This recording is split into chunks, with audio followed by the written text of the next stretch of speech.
안녕하세요. 감정평가사 회계학 같이 공부할 세무사 양소희입니다. 이번 시간은 우리 본 강의에 앞서서 회계학 어떤 식으로 공부를 하게 될 것인지 간단한 오리엔테이션 시간인데요. 자, 일단 우리 회계학. 우리 감정평가사 1차에서 우리 회계학을 반드시 통과해야만 감정평가사 2차 시험을 볼 수가 있겠죠. 자, 이 회계학은요, 크게 두 가지 과목으로 구성이 됩니다. 재무, 회계, 그리고 원가 또는 관리, 회계. 이렇게 두 가지 과목으로 총 40문제가 출제가 되고요. 둘 중에 어떤 게 더 중요할까요? 당연히 재무회계가 더 비중이 크게 출제가 되고 있습니다. 그래서 40문제 중에서 30문제가 재무회계, 그리고 나머지 10문제가 원가 관리회계로 구성이 되어 있고, 우리는 무조건 이 40문제 중에서 꽈락을 넘겨야 되겠죠. 그건 당연한 얘기고, 이 문제를 전부 다 풀 수 있을까요? 전부 다 풀 수도 없고요. 풀어서도 안 돼요. 왜냐면 우리 회계학과 다른 과목이 같이 동시에 진행이 되다 보니까 다른 과목도 여러분들 문제를 푸셔야 되죠. 그래서 이 40문제 중에서 우리는 이 재무회계에서 적어도 20문제, 그리고 원가관리회계에서 6문제 이상만 맞추고 넘어가도 충분히 우리 합격할 수 있는 그 단계이기 때문에 우리는 요 전략적으로 접근을 하게 될 것이고요. 자, 그리고 우리 회계학의 특징은 여러분들 많이 걱정을 하실 텐데, 제가 수학을 못하는데, 계산을 못하는데 괜찮을까요? 라고 많이 말씀하시죠. 자, 실제로 우리 시험이 계산 문제가 출제되기도 하고, 그 다음에 말 문제도 출제가 돼요. 둘 다 출제가 됩니다. 그래서 계산 문제가 당연히 좀 비중이 큽니다. 계산 문제가 30문제, 그리고 말 문제가 10문제. 이렇게 출제가 되는데, 물론 계산 위주이긴 하지만, 우리 회계 자체가요, 수학, 계산, 이런 개념은 사실 아니에요. 원래는 우리 회계는요, 기업의 언어라고 표현하거든요. 기업의 언어. 이 기업이 얼마를 벌었고, 그리고 경영 성과가 어느 정도 된다라는 것을 보고해야 되는데, 이러한 보고를 회계의 형식으로 보고하는 일종의 언어라고 생각해 주시면 돼요. 그래서 계산 같은 경우에는 물론 계산기가 있죠? 그렇죠? 그래서 우리 감정평가사 시험에 계산기가 반입이 가능하기 때문에 계산기가 꼭 필요해요. 그래서 계산은 계산기가 다 해줄 것이고, 그리고 나머지 말 문제 여러분들이 수월하게 푸실 수 있는 이러한 비율로 출제가 되고 있으니까 너무 걱정 안 하셔도 되겠습니다.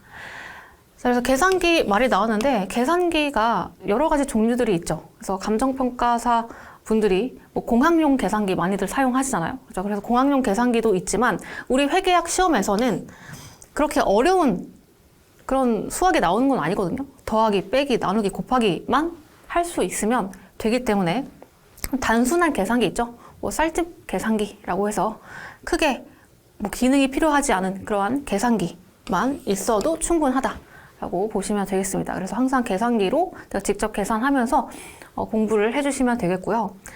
그리고 이 재무회계와 원가관리회계 이렇게 두 가지 과목이 나온다라고 했는데, 우리 시험에서 출제 경향을 보면 예를 들어 재무회계가 어렵게 나오면 반대로 원가관리회계는 좀 평이하게 나오고요. 원가관리회계에서 어렵게 나온다? 그러면 재무회계에서는 반대로 평이하게 나오겠죠. 이런 식으로 둘 중에 하나가 어렵게 나오고 나머지는 평이하게 나오는 형태입니다. 그래서 여러분들 간혹 가다가 이 원가관리회계 별로 비중도 크지 않은데 이거 그냥 패스하면 안 돼요? 라고 물어보시는 분들 계신데, 그러면 안 된다. 왜? 그 해 시험에 원가회계가 아주 평이하게 나오면 재무회계 되게 어렵게 나오거든요. 그런 경우에는 큰일 나겠죠. 그렇죠? 그렇기 때문에 어디서 어렵게 나올지 모르기 때문에 이거에 대해서 항상 공부하실 때 전체적으로 대비를 해두시고, 실제 시험 가서 선별은 그때 하시는 거예요. 그렇죠? 그래서 이런 식으로 여러분들 다 전체적으로 공부를 하게 될 것이고요.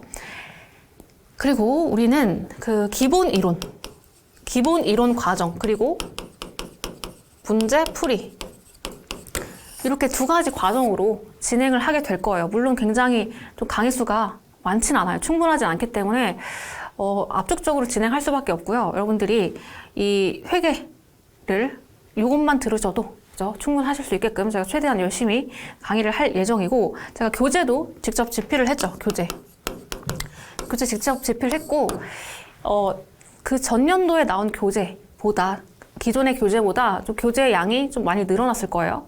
많이 늘어났긴 했지만 그렇게 방대한 양은 아니거든요. 그래서 시험에 대비할 수 있지만 그렇게 많이 양이 늘어나지 않게끔 좀 컴팩트하게 만들었으니까요. 여러분들 이 교재를 통해서 강의를 들어주시면 되겠습니다.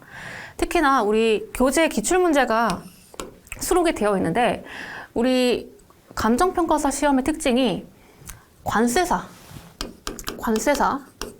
그리고 세무사, 이 시험과 같은 기관에서 출제가 됩니다. 그래서 이 문제가 출제가 되는 형태가 되게 비슷해요. 관세사 시험과 세무사 시험과 굉장히 우리 감정평가사 시험이 유사하기 때문에 이러한 것들이 다 우리 예제로 녹여져 있거든요. 그래서 여러분들이 자연적으로 우리 기출문제를 통해서 예제 그리고 기출문제까지 다 연습할 수 있게끔 교재를 구성했고요. 그리고 우리 이 공부 방법에 대해서 간단히 설명을 드릴게요. 자, 일단 우리 회계라고 했을 때 일단 양이 많다라고 생각을 하시죠. 실제로 우리 회계가 양이 방대하긴 합니다.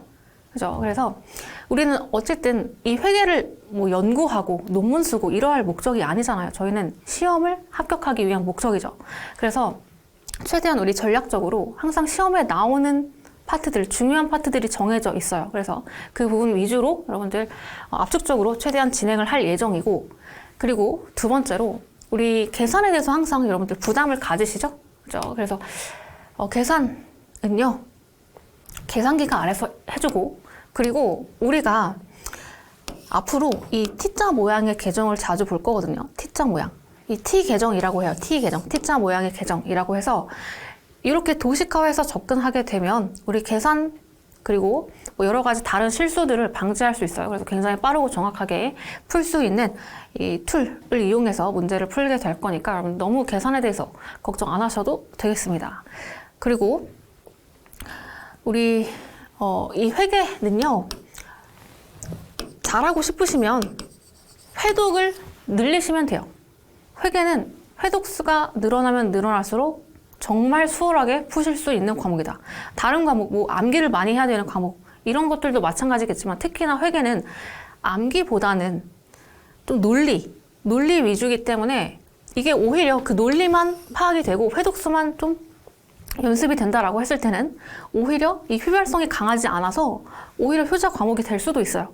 그죠? 그래서 회독수를 최대한 늘리는 것이 회계학의 지름길이다라고 생각해 주시면 되겠고, 가끔 가다가 좀 완벽주의적인 성향이 있으신 분들 있죠. 그분들은 내가 1, 2, 3, 4, 5를 배운다고 할 때 1에서 이해가 안 되면 2, 3, 4로 못 넘어가시는 분들이 계세요.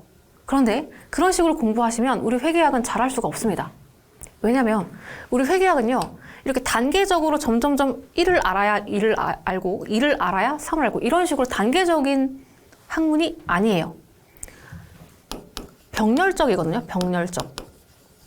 즉 1을 몰라도 2챕터에 가서는 그것만 알아도 돼요. 3챕터는 이것만 알아도 돼요. 그래서 이렇게 병렬적으로 접근할 수 있는 과목이다 보니까 일단 한 바퀴를 돌려보는 게 가장 중요합니다.